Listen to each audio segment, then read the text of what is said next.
वो जीते जरूर हैं, लेकिन वोटों से वो भी हारे हैं। कम से कम ये संदेश तो बीजेपी को समझना चाहिए कि जनता उनके खिलाफ है। अगर उनके नेता जेल भी चले गए हों, लेकिन आप पार्टी के नेताओं के और कार्यकर्ताओं का मनोबल नीचे नहीं हुआ है। दिल्ली में मिले थे और उस समय भी हम लोगों ने अरविंद केजरीवाल जी के पक्ष में एक बहुत बड़ी सभा की थी। उस समय भी यही कहा था कि उनके साथ अन्याय हो रहा है। ऐसा अन्याय कि एक मुख्यमंत्री जो जनता के लिए काम कर रहा था, केवल अपने पॉलिटिकल स्वार्थ के लिए उन्होंने अन्याय किया है। केवल एक संदेश देने के लिए कि वो कितने ताकतवर हैं। उन्हीं ताकतवर लोगों को मैं कहना चाहता हूं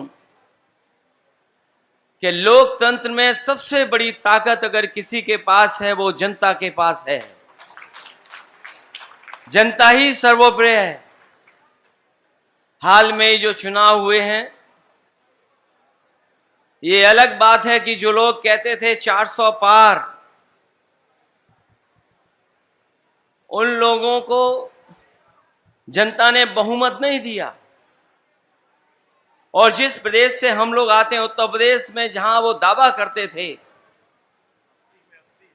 कि 80 में 80 सीटें जीत जाएंगे, लेकिन उत्तर प्रदेश की जनता का मैं धन्यवाद देता हूं, उन्होंने न केवल भारतीय जनता पार्टी को हराया है, बल्कि अपना फैसला समाजवादी पार्टी और इंडिया गठबंधन के पक्ष में देकर के उन्होंने भारतीय जनता पार्टी की बहुमत की सरकार को भी रोकने का काम किया।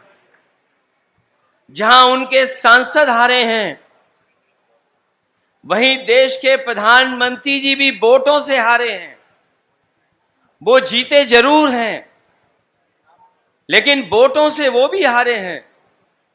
कहां 5 लाख के लगभग वोट से जीतने वाले थे, या वो लोग दावा कर रहे थे कि 10 लाख वोट से जीतेंगे। लेकिन प्रशासन अगर गिनती इधर उधर वाली जोड़ करके ना करता, तो शायद वो भी 1.5 लाख से नीचे की जीत होती, उनकी उतनी भी जीत नहीं होती। कम से कम ये संदेश तो बीजेपी को समझना चाहिए कि जनता उनके खिलाफ है। और हमें खुशी इस बात की है, आप पार्टी के कार्यकर्ता नेता, अगर उनके नेता जेल भी चले गए हों, लेकिन आप पार्टी के नेताओं के और कार्यकर्ताओं का मनोबल नीचे नहीं हुआ है। मैं उन्हें बधाई देता हूं। वो यहां हमारे साथ नहीं, अरविंद केजरीवाल जी, उनकी पत्नी मंच पर हैं, लेकिन एक एक कार्यकर्ता उनके साथ जुड़ा हुआ आज भी उनके साथ खड़ा होकर के उनके रिहाई के लिए लड़ाई लड़ रहा है।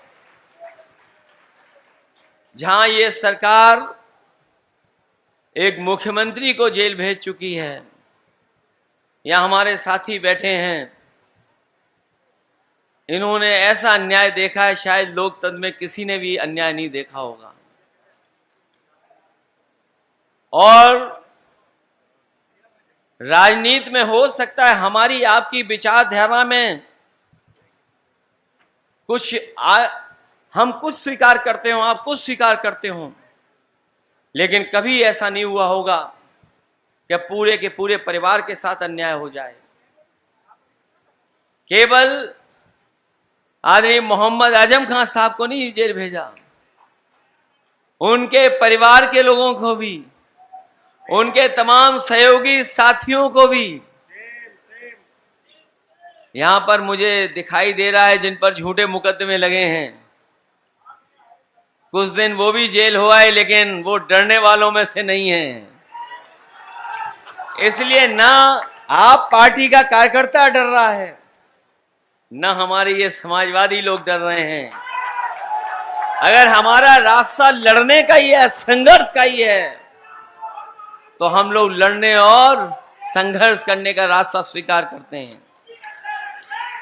उनके स्वास्थ्य को लेकर के अरविंद केजरीवाल जी को जो चिंता है, जहां कार्यकर्ताओं को चिंता है, उनके परिवार और उनकी पत्नी को चिंता है, उतनी ही चिंता हम सबको है कि उनका स्वास्थ्य देखते हुए और एक मुख्यमंत्री को केवल पॉलिटिकल स्कोर अपना बेहतर बनाने के लिए अन्याय हुआ है। उनके खिलाफ जितने मुकदमे हैं सब खत्म होने चाहिए, उन्हें जेल से रिहा होना चाहिए। हालांकि एक बात मैंने चुनाव से पहले कह दी थी कि कई ऐसी संस्थाएं हैं दिल्ली के पास जो पॉलिटिकल लोगों को समय समय पर परेशान करती हैं। वो संस्थाएं उन्हें न्याय नहीं देने देती हैं।